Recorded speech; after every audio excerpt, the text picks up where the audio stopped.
Bu Trump'ın planı, Netanyahu'nun planı, İsrail'in son noktaya geldi, onun meşruleştirmek çalışıyor. Aslında bugün İsrail bütün Filistin kontrol ediyor. Filistin'in başkanı Mahmud Abbas bir şehirden başka bir şehre gitmek için İsrail'den izin alıyor. Yani ortada bir egemenlik Filistinlilerde yok. Gazze dışında her şey İsrail kontrol ediyor. Onun meşruleştirmek için uluslararası ilkelere göre İsrail Batı Şeria ve Gazze'ye işgal ediyor. Kudüs'e dahil, yani Doğu Kudüs diyorlar. İsrail 67 savaşında işgal etti. Artık bu seviye Trump orada İsrail meşruleştirmek çalışıyor ve ikinci kademe geçmek çalışıyorlar. Bütün Kudüs kontrol etmek ve artık ileride yani en tehlikeli madde benim açısından Mescid-i Aksa'da Yahudi orada Tapınak Tepesi geçiyor. Yahudi orada özgür bir şekilde ibadet etmek istiyorlar. Bu gerçekten büyük bir sıkıntı. Direniş hareketlerin silah alması ve mültecilerin geri dönmemesi. Aslında uluslararası açısından, hukuk açısından onlar hepsi Filistinlerin hakları. Amerika'nın gücüyle ona İsrail'in yanında destek vermek istiyor. En kötü kısmı birçok Müslüman ülke ona destek veriyor.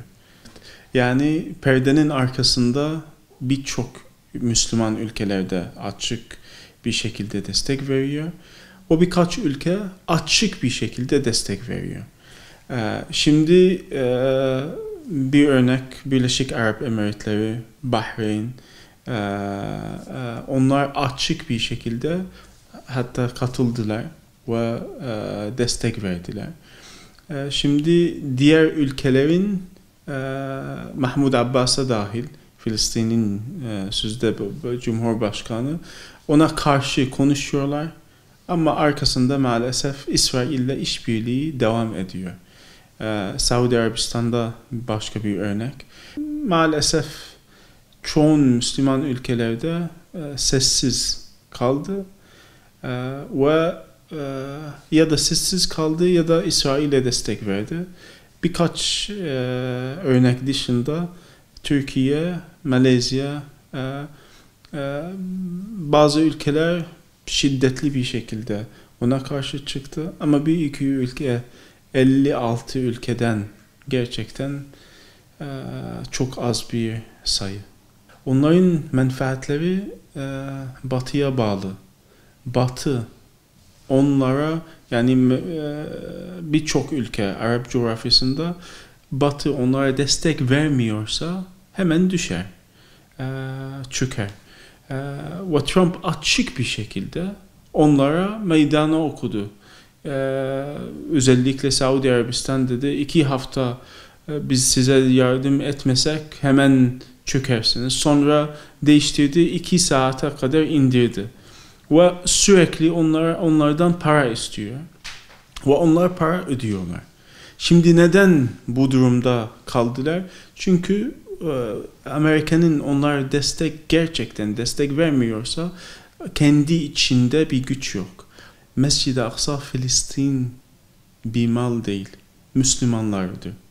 O Filistin halkı 100 sene onun savunma yapıyorlar. İngiltere orada işgal etti, sonra İsrail'e teslim etti. O halk orada her gün şehitler veriyor. Ama oradaki halk Müslümanlardan beklentileri gerçekten 100 sene içerisinde Filistin'in halkı yalnız hissediyorlar.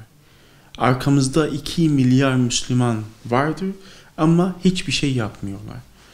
Eskiden ses çıkartıyorlar, liderleri kastediyorum. Artık liderlerden ümit kestiler gerçekten. Beklentiler Müslümanlardan, halktan onların desteğiyle bekliyorlar. Şimdi birçok yani Türkiye'de 3 farklı yerde, Endonezya'da, farklı Müslüman ülkelerde eylem, mitingler oldu.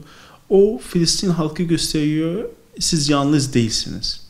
Ama mitingler yetmiyor. Gerçekten yetmiyor. Onun üzerinde çalışmak gerekiyor. Yani o en önemli nokta benim açısından Müslümanların Mescid-i Aksa bizim için neden önemli bilmemek gerekiyor. Nasıl Mescid-i Aksa kurtaracağız? Bu Mescid-i Aksa neden bizim için önemli bilmiyoruz. Onun eğitimi Müslümanlar zemin oluşturursa onların ne yapacakları bilecekler. Ne yapabiliriz bilecekler.